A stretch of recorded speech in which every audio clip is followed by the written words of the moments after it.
سلام زي خبركم تخاتلتي بين تي في نلوم عربي 10 مقابيت استدالو علتاو زيناتات يزلكم مصيلخو كموترو كساف فصامي مدباتنا نختكتاتولنا እንዳደምኩ በቀዳምነት አርእስተ ዜና ቅልውላው ትግራይ አም መቀለ ምብጻሕ ዘካየደ ጉጅላ አምባሳደራት ህብረት ኤውሮፓ ግጭት ዶ ክብል ጸዊዑ ውድባት ብልጽግና ኢዜማን እናትን ዝልዓለ ብዝሒ ዘለዎ ሕጹያት አቅሪቦም ሱዳን መራሒ ሚሊሻ ጃን ጄዊድ ካብ ማእሰርቲ ፈቲሓ ግብፅን ሱዳንን ሓበራዊ ስምዕ የካይዳ ጆ ባይደን ሃገሩ ኣብ መዓልቲ ናጽነታ ካብ ኮቪድ ናጻ ክትከውን ከም ዝተተስፈወን ካልእን ዝድህስ ዜናታት ሒዘልኩም መጽለኹ ሰናይ ናይ ምክታል ግዜ እንዳተመነኹ ኣብዛ ቻናል ድማ ናይ ወትሩ ተኸታተልቲ ንኽትኮኑ ሳብስክራይብ ክትገብሩ ብኽብሪ ዕድመኩም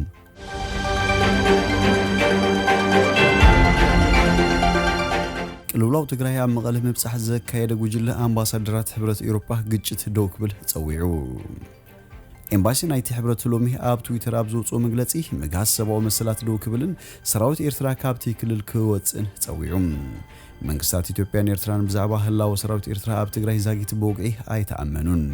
በፌደራላዊ መንግስት ኢትዮጵያ ዝተመዘዘ ሰበስልጣን ግዚያዊ ምሕዳር ትግራይ ግን ብዓይኖም ወታደራት ኤርትራ ከም ዝረኣዮም ዝገልጹ ኣካል ናይቲ ናብ ትግራይ ዝበጽሐ ጉጅለ ህብረት ኤውሮፓ ዝኾነ አምባሳደራት ጀርመንን ስዊድንን በብወገኖም ኣብ ዝሃቦ መግለጺ ተመሳሳሊ ጻውዒት ኣቕሪቦም ኣሎም እቶም ሰመዚ ግዚያዊ ምሕዳር ክልል ትግራይ ዝተራኸቡ ጉጅለ ዲፕሎማስያኛታት ሰብኣዊ ሓገዝ ናብ ህዝቢ ትግራይ ክበጽሕ ክትሓባበሩ ምዃኑን ኣፍሊጦም አምባሳደር አሜሪካ ኣብ ኢትዮጵያ ጌቲ ፓሲ ብረቡዕ ናብቲ ክልል ምብጻሕ ከም ዘካየደት ኤምባሲ ሃገር ኣብ አዲስ አበባ ሓቢሩ ነይሩ ጸሓፊ ክፍሉ ጉዳያት ወጻኢ አሜሪካ አንቶኒ ብሊንከን ኣብ ተመሳሳሊ መዓልቲ ንባይቶ ሃገሩ ኣብ ዝሃቦ መብርሂ ኣብ ትግራይ ምጽናት ዓሌት ከም ዝተፈጸመ ምዝራቡ ይዝከር ፕሬዝዳንት አሜሪካ ጆ ባይደን በቲ ኣብ ትግራይ ተፈጢሩ ዘሎ ቅልውላው ኣዝዩ ተሻቂሉ ከም ዘሎ ወሃቢት ቃል ቤተ መንግስቲ ዋይት ሃውስ ጄን ሳኪ ትማል ሐሙስ ንጋዜጠኛታት ተዛሪባ ምንባራ ይዝከር ቀዳማይ ሚኒስትር ኢትዮጵያ አብይ አሕመድ በሶሉስ ቤት ምኽሪ ሰላምን ጸጥታን ህብረት አፍሪካ ኣብ ዝሃቦ መግለጺ ግን እቶም ክስታት መሰረት ዘይብሎም ክብል ነጽይዎም ይርከብ ኣብቲ ክሳብ ሕጂ ዝቕጽል ዘሎ ኩናት ብኣሽሓት ዝቑጸሩ ሰባት ከም ዝተቐተሉ ይግለጽ ኣማይታ ኣሽሓት ድማ ካብ መንበሪኦም ክፈናቐሉ ተገዲዶም ኣለው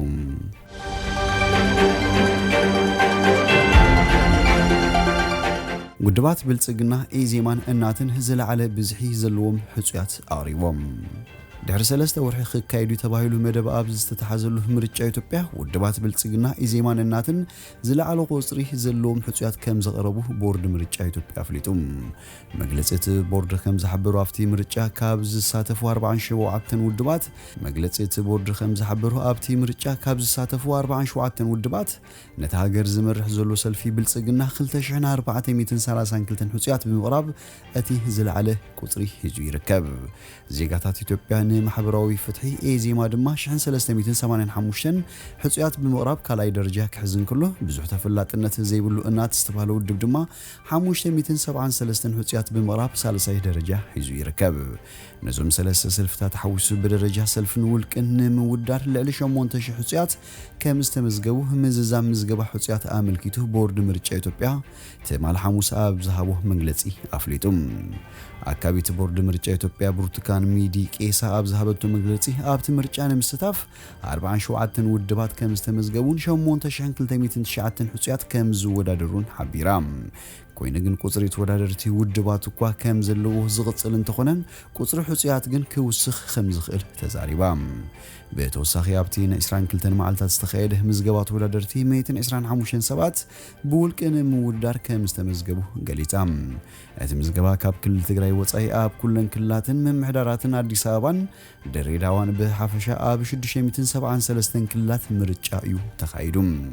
ኣብ ዝሓለፈ ሰሙን ውድባት ኦነግን ኦፌኮን ካብቲ ምርጫ ተደፊና ክንወጽእ ተገርና ብምባል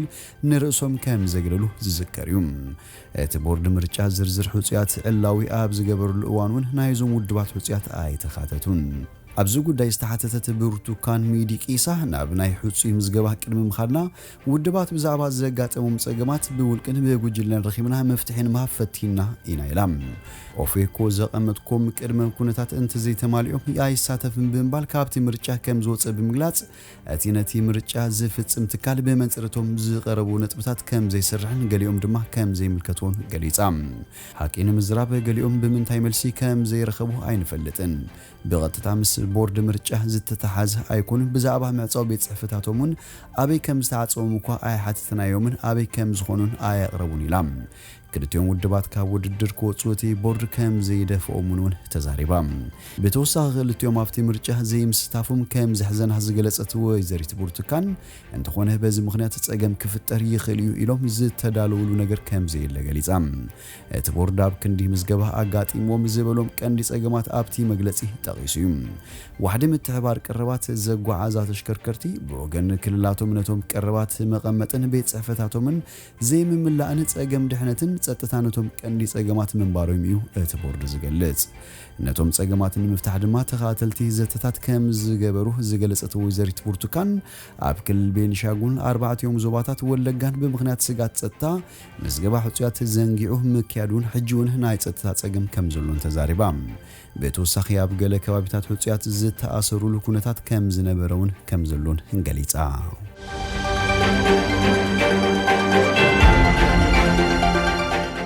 ሱዳን መራሒ ሚሊሻ ጃንጃዊድ ካብ ማእሰርቲ ፈቲሓ እቲ ብምሕረት ዝተፈተሐ ሙሳ ሂላል ኣዛዚ ናይቲ ጃንጃዊድ ተባሂሉ ዝፍለጥ ዕጡቕ ሓይሊ ምዃኑ ይፍለጥ ሕብራት ሃገራት ምስቲ ኣብ ዳርፉር ዝተፈጸመ ግፍዕታት ብዝተሓዘ ኣብ ልዕሊኡ እገዳ ኣንቢሩ ነይሩ እዩ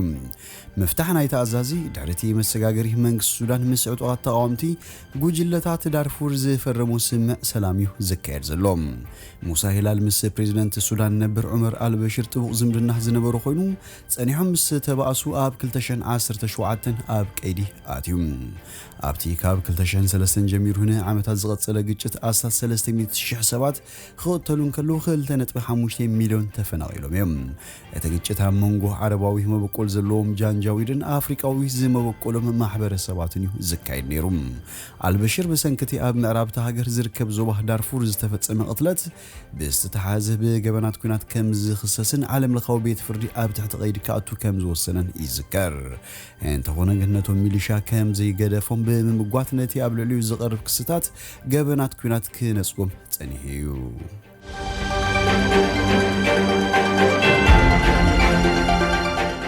ግብፅን ሱዳንን ሓባራዊ ስምዕ የካይዳ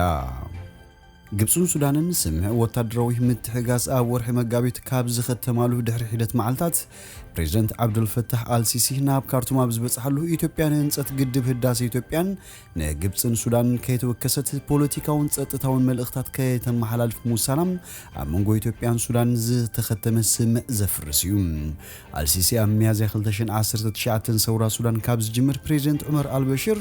ካብ ዝእለን ዳሓር ናብ ካርቱም ኣይበጽሐን ነይሩ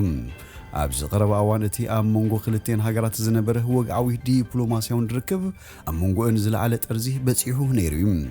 እዚ ኻነቲ ኣብ መንጎአን እተገብረ ወታደራዊ ምትሕባር ዝጓሃር እዩ ነይሩ እቲ ኣብ ወርሒ መጋቢት ኣብ ካርቱም ዝኣተወ ናይ ግብፂ ሌተናል ጀነራል መሐመድ ፋሪድ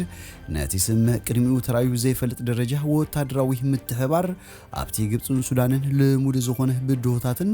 ንሃገራዊ ድሕነት ክልቴን ሃገራትን ዘስግእ ብዙሕ ጸገማትን ዘጋጥመሉ እዋን ኢሉ ገሊጽዎ ምንባሩ ይዝከር አልሲሲ ድሕሪ 6 መጋቢት ምስ ዓብዱልፈታሕ አልቡርሃን ሓላፊ ሉላዊ ባይቶ ሱዳን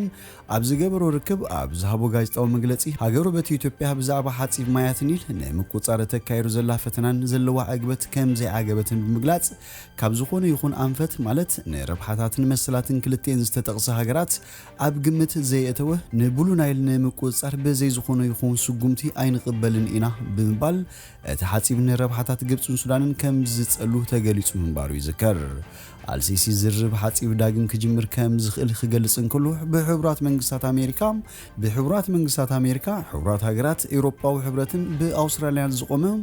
ኣህጉራዊ ኳርቲክት ብምቋም ነቲ ዘተነ ድሕሪት እንመልሰሉ መንገድታት ተመያይጥና ድሕሪ ምባል እቲ ዝርብ ቅድሚ ዝመጽእ ወቕቲ ማይ ኣይሂ ምምላእን ምስራሕን ዝምልከት ፍትሓውን ሚዛናውን ሕጋውን ስምዕ ምግባር ግቡእ ከም ዝኾነ ኣገንዚቡ እዩ ኣመንጎ ሚኒስትር ጉዳያት ወጻኢ ግብጺ ሳምሕ ሹክሪን ዋና ጸሓፊ ውድብ ሕብራት ሃገራት አንቶኒዮ ጉተረስን ኣብ ዝተገበረ ጻውዒት ሹክሪ ሃገሩ ነቲ ሱዳን ዝበለቶ እማመ ደገፍ ከም ዝገበረትሉ ብምግላጽ ኣብቲ ዘተ ጽላል ኣማኽርቲ ንምስፍፋሕ ካብ እተካይድ ጻዕሪ ኣትሒዙ ብኣህጉራዊ ኳርቲክስ ክኸውን ሰለስቲን ሃገራት ንምትዕራቕን ንረብሓ ኩለን ሃገራት ዝጠቅም ስምዕ ንምህናጽን ካብ እተካይዱ ጻዕሪ ኣትሒዙ ድማ ከም እትድግፍ ኣነጺሩ እዩ።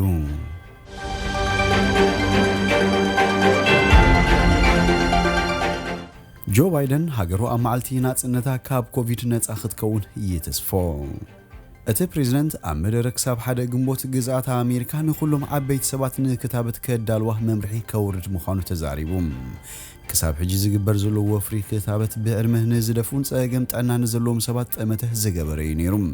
ባይደን ኮሮና ቫይረስ ከም ዓለማዊ ለበዳ ኣብ ዝተኣወጀሉ ቀዳማይ ዓመት እዩ ነዚ መደረ ኣስሚዑ ዘሎ። ብሰንኪ ለበዳ ኮሮና ቫይረስ ፍርቂ ሚልዮን ኣሜሪካውያን ሞይቶም እዮም። ኣብቲ ዝሓለፈ ዓመት ወርሒ መጋቢት ቀንዲ ስፖርታት ኣሜሪካ ዝተሰረዘሉን ፍሉጥ ኣሜሪካዊ ተዋሳኢ ቶም ሃንክስን እውን በቲ ቫይረስ ከም ዝተለኸፈ ዘፍልጠሉን እዋን ነይሩ። በዚ ኣየብቃን ፕሬዝደንት ዶናልድ ትራምፕን ካብ ሃገሩ ናብቲ ሃገር ዝግበሩ በረራታት ብምእጋድ ኣሜሪካ ንበዓል ፋሲካ ናብ ንቡር ክትምለስ ተስፊዩ ነይሩ እዩ። ሕጂ ፕሬዝደንት ጆ ባይደን እውን ኣብ ዘስምዖ መደረ ንኣሽቱ ምትእኻባት መሊሶም ዝጋድሉ መዓልቲ ብምብሃግ ምስ ዜጋታቱ ኣገዳሲ ቆጽራ ተቋጺሩሎም። ባይደን እዚ ብሓባር እንተ ዓሚምናዮ 4 ሓምለ ንስኹም ንስድራኹምን መሓዙትኩምን ብሓባር ኣብ ገደናኹም ኮንኩም መዓልቲ ናጽነት ክተኽብሩ ኢኹም ኢሉ ምስ ወሲኹ እቲ ሃገር መዓልቲ ናጽነት ጥራይ ዘይኮነስ ካብቲ ቫይረስ ሓራ ዝወፅትሉ መዓልቲ ከም ትኽበሩን ገሊጹ። ብመሰረት እቲ ተታሒዙ ዘሎ ትልሚ ድማ ኣብ ኩሎም ቦታታት ክታበት ናብ ኩሉ ሰብ ንኽባጻሕ ሓካይም ስንን ሓካይም እንስሳን ኣብ ዝወፍሪ ምኽታብ ክዋፈሩ ፍቓድ ተዋሂብዎም ኣሎ። ካብዚ ብተወሳኺ ንኣሽቱ ጉጅለታት ናብ ኩባንያዊ ማሕበረሰብ ብምኻድ ኣካለት ወፍሪ ክታበት ንዘይኮኑ ክፋላት ማሕበረሰብ ክታበት ኮሮና ቫይረስ ከም ዝኽተቡ እቲ ፕሬዝደንት ገሊጹ። ክሳብ መበል 100 መዓልቲ በዓል ሽመቱ 100 ሚልዮን ክታበት ክዝርግሑ እቲ ፕሬዝደንት ባይደን ዓሊሙ ዘሎ እንተኾነ እዚ ቁጽሪ ኣብ 60 መዓልቲ ሸቱ ከም ዝወቅዕ ሓቢሩሎም። እዚ ጽቡቕ ዜና ከም ዘሎ ኮይኑ ፕሬዝደንት ጆ ባይደን ኣንጻር እቲ ቫይረስ ዝግበር ቃልሲ ከም ዘይተዛዘመ ብምሕባር ሰባት መምርሒታት ማሕበራዊ ምርሓቕ ምሕጻብ ኢድን መሸፈኒ ኣፍን ኣፍንጫን ምልባስን ክቕጽሉ ጸዊዑ።